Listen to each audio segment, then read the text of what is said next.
Welcome, everybody, to the Sheridan Report on the Grueling Truth Sports Network. The Sheridan Report is brought to you by MyBookie.ag for up to 100% cash back deposit on your first deposit up to $300. Make sure you put in a promo code TGT100. I am your co-host for Inside Boxing. I always call it, yeah, we're doing a boxing show. I do too many shows, Bobby, but this is the Sheridan Report, and I want to welcome. You do, Mike. You know, I'm Mike Goodpastor. This is Bobby Sheridan. How you doing, Bobby? I'm doing good, and you do a lot of shows, Mike, and you do a hell of a job, and you get excused for one small mistake. That's okay. I didn't make a mistake. I was just trying to make the show more interesting and funny. So I wanted to sound fallible. Since yesterday, the Stanley Cup playoff score, I even picked the score, dead on. Hey, exactly Mike, correct. You did. That was wonderful. St. Louis was a 3-2 winner, just like you said they were going to be, and that's an outstanding job of handicapping, Mike. And we've got the series price now at the Blues plus only 110. So that series price is way down now. Yeah, I've got plus 110 on my bookie. They're minus 125 in the next game, so that's not too bad, though. Put that with a parlay. But let's go ahead. Let's go to Major League Baseball since I'm done breaking my arm, pat myself on the back. Well, if you didn't do it, Mike, I was going to do it for you. That's a great job. That was an exact score, and I quit kissing my ass, Bobby. Let's get to baseball. Mike, baseball. I want the fans that can remember. I'm sure there's most of them out there that can. It was 2000 and I don't remember the exact year. 2002, 3, 4. Bonds at the plate. Picture that. Gagne on the mound. Gagne had all those consecutive saves. He was the first real roided pitcher that threw 98 with that wicked changeup, and he'd come on the mound, and Welcome to the Jungle, I think, would play, and Dodger Stadium, and of course Bonds was the best hitter in baseball, and you combine it with the steroids, he was just, you couldn't get him out. And remember that matchup, Mike? It was iconic. Yeah. And Bonds pulled a 98-mile-an-hour fastball foul out 400 feet. And we had never seen that before. And we're like, wow, this is unbelievable. And just before that, we had the McGuire-Sosa home run chase, which we thought was unbelievable. Brought baseball back. It saved baseball. Well, fast forward. We've gone through a lot of times. This has been in the litigation even. Been a big story and got it on the back burner again. But it's never been more rampant. Every stadium in the Major League Baseball, every night, has multiple Gagne-Bonds matchups. The only difference is they're not called Gagne and Bonds. They're Jones and Smith, Malone and Cruz. I mean, pick a name. There's 5 or 6 pitchers and 5 or 6 hitters on every team every night that are Bonds and Gagne. And I'll just leave it at that. Steroids baseball. You got the K's, the 99-mile-an-hour relievers, and the big and the home run hitters, and everything in between is kind of taking a shit. And I'm going to tell you something. It's still a great game, Mike. I still love handicapping it. It's my favorite. Baseball is everything. But I don't like to see that. And this is what you have now on a nightly basis. And most of the fans like it because it's high drama stuff. Anyhow, that's that on that. But a 3-run lead, a 4-run lead, a 5-run lead, it doesn't matter anymore. You've got to get through 9 innings. You got to get through 6 pitchers. You got to fit. That matchup's going to happen 8 times every game. So you just hold your breath and see what happens. With that lead in, we've got MLB baseball today, Mike, and we've got 2 straight plays. I really. I get a call. Sorry. Send them to voicemail. We got 2 straight plays, Mike, that I really like today. And they're twin top plays. Let's just hammer them both. We got the Angels tonight at Seattle. And there's one thing the Angels are doing very well. They're the fewest strikeouts on the season offensively. They strike out the fewest times. So they're putting the bat on the ball. They're putting the ball in play, which gives them a big advantage. That used to be a way you win ball games, right, Mike? We talked about it. Well, the Angels are doing that better than anybody. And their offense is clicking. They won a game yesterday and had 14 hits or something, beat Oakland on the road, won a series, and did it without Trout and Pujols in the lineup. They both were off. Pujols was scheduled off day. Trout, his foot, but I'm banking on he'll play tonight. And they're going to Seattle to play a reeling team that you take away their 12-3 start. They're one of the worst teams in baseball. And the Angels are catching some fire. So why not go down there tonight and ride that momentum and win at a positive number? They're plus 105 with left-hander Skaggs on the mound. So I like the Angels in that spot, Mike. And when they got the second top play of the night is the Pirates. And the Pirates are heading down, or coming back home, and they're going to face Chase Anderson. And Milwaukee's hitting the skids a little bit with their starting pitching. You know, they're in the market now. There's been rumors for the left-hander Keuchel, and also on the trading block with possibly Minor or Bumgarner. So they're looking at left-handed starting pitching because their starting staff is taking a little bit of a nosedive, and it's putting a lot of pressure on their very good bullpen. So they're heading to Pittsburgh now, and Joe Musgrove's on the mound, and he's done a good job for them. You know, he's had some quality outings, and I think Pittsburgh, I like the matchup. Remember we talked about it. I like them facing a right-handed pitcher. So I like them as a home dog in that spot. So there's two strong top plays there, Mike, and we've got two mix and match that are still available. And that's Texas tonight with that Mike Minor, minus 150 at home. And Cleveland on the road, Carlos Carrasco is a minus 190. So I think those are two mix and matches you can use and bundle them up with either of those top plays, anything that you like, or with the NBA top play, whatever you choose to do. There's your baseball, Mike. All right, so tonight we have Game 1 of the 2019 NBA Finals. This is the fifth straight year the Golden State Warriors have been in it. This is a Game 1 opened a couple days ago at a plus 1.5 for the Raptors. Now it's to a minus 1 for the Raptors, Bobby. Does that change the way you would bet at all? No, it doesn't change the way I would bet it. I did get a little bit when it came out at plus 1. There was limited action there, though. It was a real soft number, and then I had to take more at minus 1. No, does not change it. I think Toronto wins Game 1. The Superbook up there at the Westgate, Elvis's house, the Hilton, they've got Toronto minus 1.5, and they put it back to 1 for a little bit and flipped it back to 1.5. So I think what you see here, Mike, is you see the professional money on Toronto and you see the public money on Toronto. I think most of the money has just been on Toronto. I think Golden State is hanging in there. I think it was maybe a bad line. Well, there's no value in this in taking Golden State, at least as a series overall. Yeah. You know, I think the Warriors, there's a little bit of an unknown right now until we watch them take the court again. You know, they've had a week off. And the last thing that we saw was Toronto playing pretty damn well, winning four in a row. So I think it's tough right now. I think there's some not sure that people are fixed on Durant and Cousins. I think what you have to just be looking at is that team that beat Portland and closed out Houston. You just got to look at that team. Can that team do it again? And, yeah, they can. They can do it again. There's no doubt they can. Will they? I don't think so. I don't think they're going to muster up that same type of effort and that same type of play. I think Toronto's got a lot of things they can do to limit Golden State. And you might be looking at whether Cousins or Durant can come in and mix that up a little bit at that point. But the way it stands, I think Toronto's got some edges in this series, and that's why you've seen the number come down in the series and why you've seen Game 1 be where it's at. You know, and I like Toronto tonight. I don't love them.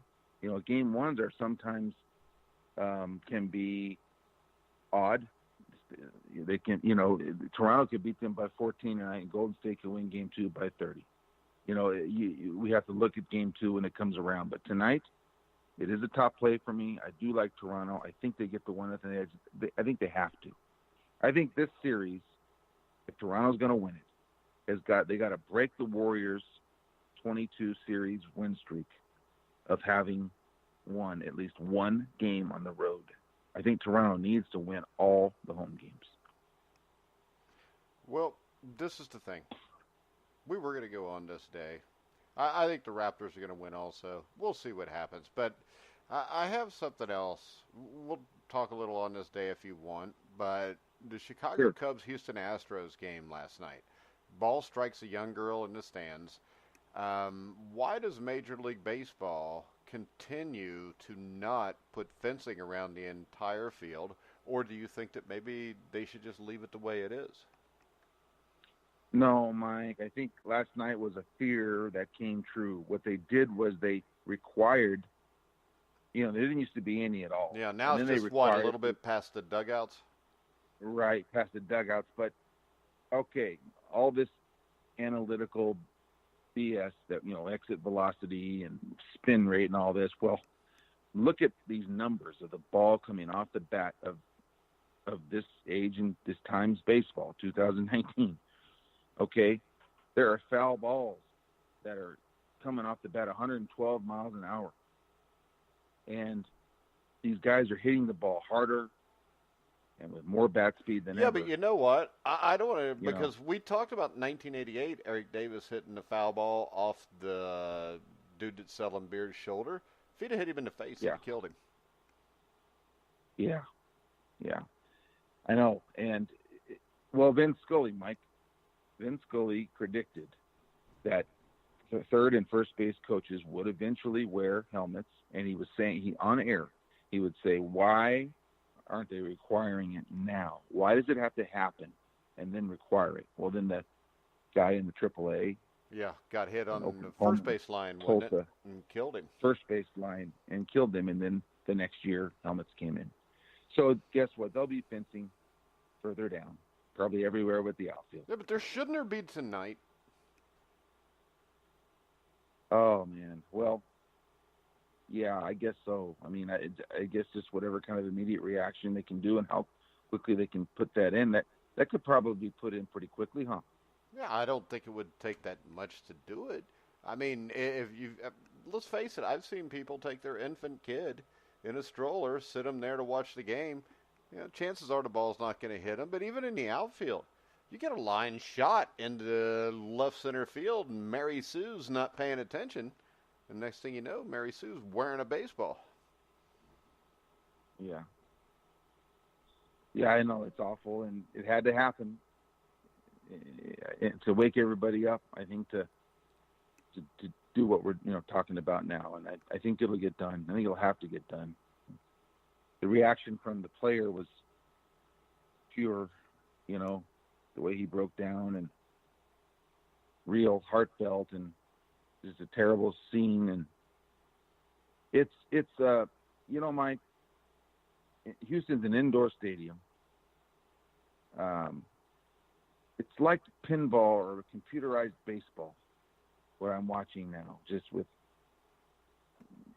the batted balls are just, the players, unless you've seen and you have an eye for baseball, you don't even know what you're looking at. And that's what we're watching now with Major League Baseball at this time and age. And these guys are just hitting the ball too hard, throwing it too hard. And things are happening for this small little field. And, you're right. The fans' safety needs to be taken into account. All right, Bobby, you want to go on this day? I do, because there's a good boxing one on here, Mike, that I want to hear you talk about. Well, boxing's been around since the beginning of time, so there's always at least a handful of boxing things you can pull out on any day. Boxing and prostitution. Right. Been around forever, yeah. Yeah, people have been fighting, people been the other F word for a long time. Yeah, well, let's talk about the fighting one, 1987, Mike. That's your and I's year. We graduated high school. That was a great year, May 30th. So I would have graduated early May, so I was already graduated, getting ready to go to college. I was in June getting ready to go with the Padres and having a bad arm and a bad elbow thing. That's what I dealt with the next few years. But Mike Tyson was dealing with knocking people out, and then he was dealing with Robin Givens. So I think this was pre-Robin Givens, right? It was a little pre-Robin Givens, I think. And this was billed as the hard road to glory. In 1986, to give a little background, the three major boxing organizations, the WBA, the WBC, and the IBF, teamed up with HBO to develop a heavyweight unification series, a tournament that would ultimately unify all three heavyweight titles and determine the next undisputed champion. The first fight in that series happened, I think it was November of 86, or was it November? No, it was March of 86, because Pinklon Thomas was first. Pinklon Thomas fought Trevor Berbick. Pinklon Thomas was a WBC heavyweight champion. He'd beaten Mike Weaver right before that, knocked him out in the 8th or 9th round to defend his title. Not many people gave Berbick much of a chance. He was a guy that went the distance with Larry Holmes in 1981. And before that had beaten a really old Muhammad Ali in the drama in the Bahamas in 1980. And Berbick got a huge win against Greg Page, who was undefeated at the time on the Holmes-Cooney undercard in 1982, which kept him relevant. He loses a couple fights after that, though. 1986, he fights Pinklon Thomas, and Berbick pulls a huge upset, beats Thomas by unanimous decision. Thomas, to this day, still thinks that the decision was bought and paid for by Don King from the time I interviewed him. But if you watch the fight, Pinklon lost. So Pinklon needs to get over it. But if I'm ever in Pinklon's presence, I'm not going to bring that up because he's still a big, angry dude. All right, so the decision was made that Mike Tyson would fight Trevor Berbick for the heavyweight championship of the world, or the WBC version. Tyson, of course, dominates Berbick in the match, knocks out the champion in the second round to win his first heavyweight championship. Meanwhile, James Bonecrusher Smith defeats Tim Witherspoon to become the new WBA heavyweight champion. The problem with that is that fight was fixed. I mean, it just was.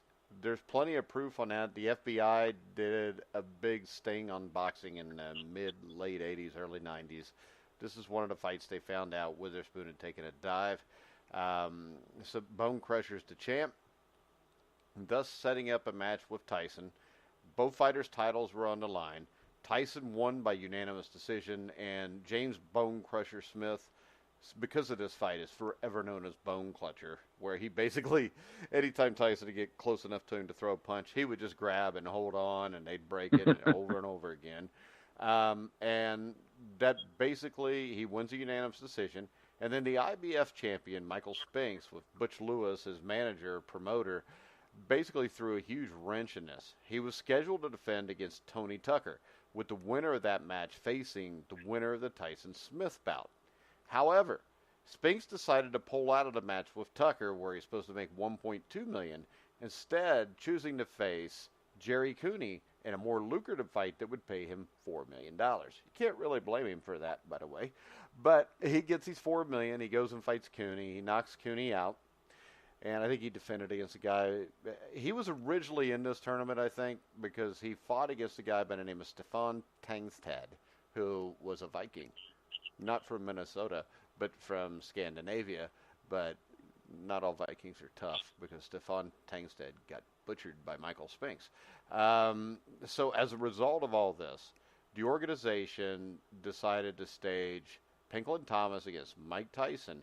And on the undercard was Tony Tucker and James Buster Douglas fighting for the WBC title. Wow. Now, Buster Douglas did well in this fight for about 6 or 7 rounds, but he had a tendency to not be well trained. He got tired, and basically he quit in the 10th round, and Tony Tucker won. Now, Pinklon Thomas is going to fight Mike Tyson, the main event after that. And the big problem for Thomas here is I've had enough people corroborate this that I believe it is true, that he went into the fight basically a one-handed fighter. His right shoulder, I think it was messed up, so he had to fight with one hand. Tyson damn near knocked him out in the first round, hit him with like an 8-punch combination at the end of the first round. But Thomas survives. Thomas won maybe a round or two after that. And then finally in the 6th round, there's like a 15 or 20 punch combination thrown by Mike Tyson. Pinklon Thomas goes down for the first time in his entire career. He got up, I think, at like the count of 7 or 8, and Carlos Padilla, who was the referee, was waving them back in to continue the fight. And Angelo Dundee, who was training Thomas for this fight, actually jumped into the ring and stopped the fight. And I know from dealings with the Angelo Dundee, but Angelo Dundee thinks Pinklon Thomas's big problem was alcohol and cocaine. And that started probably when he was 12. I mean, seriously. And the guy had a ton of talent, but by the time he gets 6 or 7 years into his career, that just kind of took its toll on him. I think if he was a guy that would have been serious, I think maybe Mike Tyson loses that night, because Pinklon Thomas was a better version of Buster Douglas inside of the ring. And Buster Douglas, outside of that one night, was never that Buster Douglas ever again.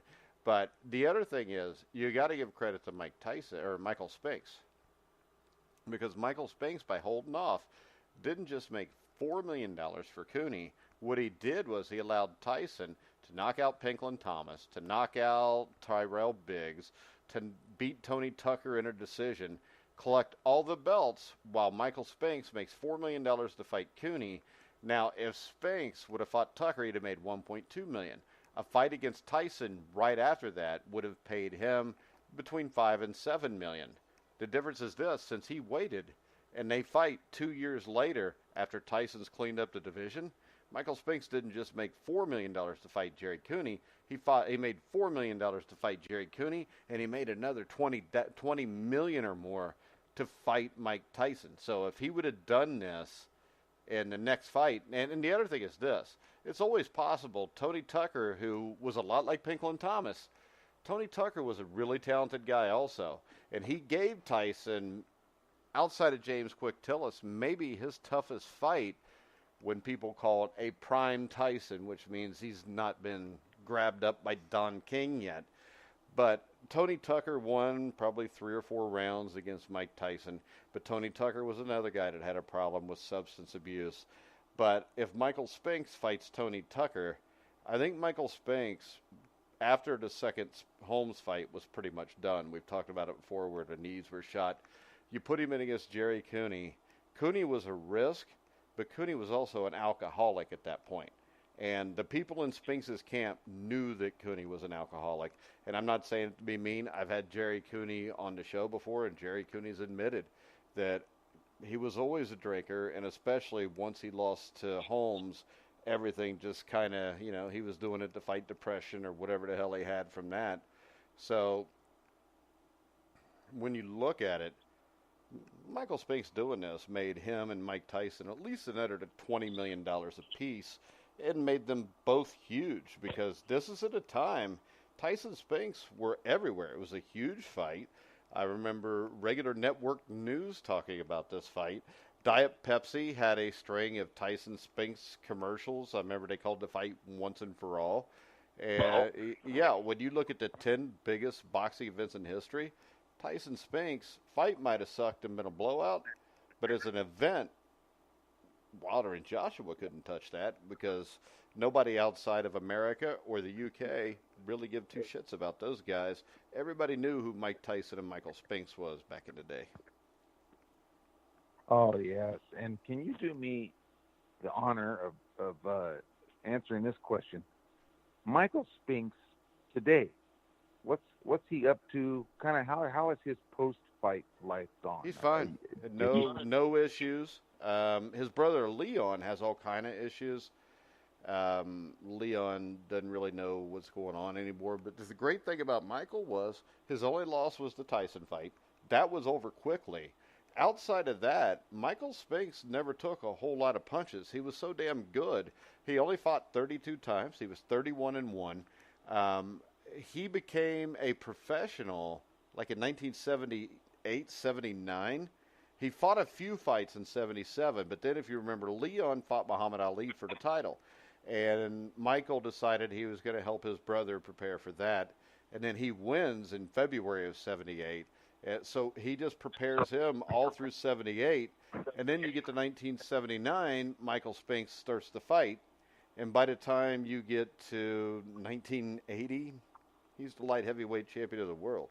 I mean, he beat Eddie Mustafa Muhammad to win that title. He defended against Dwight Braxton, who would become Dwight Muhammad Qawi. He basically cleaned out the division over the next 5 years, and then he becomes the first light heavyweight champion to go up and beat a reigning heavyweight champion, which right there, no matter what people say about Mike Tyson with the first round knockout, 90 seconds of Michael Spinks in his career achieved a lot more in 32 fights than Mike Tyson ever did in 60. Wow, Mike, yeah. If I was going to go back and be a boxer, maybe Michael Spinks would be the one I'd want to be. Damn good. He would be, because he cashed out $30-40 million for his career back then. That's a ton of money. Hell, right now it's a bunch of money. And he's still got his faculties. I talked to him once about a year ago. He agreed to do the show, but I haven't got back in touch with him. So I need to get him so we can get him on the show, too. He would be an outstanding interview. I want to hear about that. But anyhow, okay, well, this was the day Tyson beat Pinklon Thomas, and 1987, we were graduating high school and on to other things. And, Mike, great stuff. I appreciate you and your boxing. I really do. And Michael Spinks, that's kind of what's coming out of this one for me is Michael Spinks. I really, really like that guy. And after he got the bad loss there to Tyson, he got hit with a body punch, right? And just went down with a body punch. Yeah. What did he didn't come back and really prove himself? What did he do after that? Did he fight again? No, he was retired. He knew he was done. Oh. Wow. And from talking to him, he knew he was done before he ever stepped in the ring with Mike Tyson. And it wasn't because he was stepping in the ring with Mike Tyson that he knew he was done. The problem was the knees and the feet were in such bad shape. I mean, he wasn't big enough to stand there and bang with Mike Tyson and win. If you watch his first fight against Larry Holmes and the second fight also, the way he beat Holmes and the way he beat Cooney was giving angles and staying out of the way. But, you get to 1988, I think is when that fight was. That was 3 years after the first Holmes win, a little over a year after the Cooney fight, and he just, body-wise, wasn't able to fight the way he needed to be able to fight to win. Yeah. And he knew that. Okay, well, all right, Mike. Good stuff. All right. I want to remind people, the handicapping guide, Phil Rankin. You can go halfway down on the gruelingtruth.com page. Click there. It'll take you to Phil, who will give you up to 4 tracks, a multi-track every day, $5. Top 7 horses ranked 1 through 7 in each race. Also, you can go to the SheridanReport.com and get Bobby Sheridan's report, his top play of the day, which is $5 a day. You can get the Sheridan Report sheet, which is $10. Now, Bobby, if they buy the Sheridan Report for $10, do they get the top play also thrown in? Yeah, it's in there, Mike. It includes everything. It's got everything in there. All right, and then, of course, you can get the Sheridan Report all month for the low price of $50. Tonight, the NBA Finals are on, so there may not be an Inside Boxing Daily show tonight. If there is, it will probably start about an hour later at midnight. Make sure you check out all the Grueling Truth videos on Facebook, which tonight, I think we've got, at 7 o'clock, Joey Giardello against Ralph Tiger Jones. At 9 o'clock, we got Roberto Duran in his prime at lightweight defending his title against Villamar Fernandez. Also, tomorrow night at, I think, 6 o'clock or 7 o'clock, we got the 1984 opening ceremonies of the Summer Olympics. That's always cool. It actually is, too. But we got all kind of stuff coming up, all kind of stuff you can't see anywhere else, so make sure you check it out. But we're going to go ahead and wrap it up for now. I want to remind everybody you can hear all of our shows on iHeartRadio, iTunes, TuneIn, Spreaker, Stitcher, Spotify. Wherever you find sports podcasts, you'll find The Grueling Truth.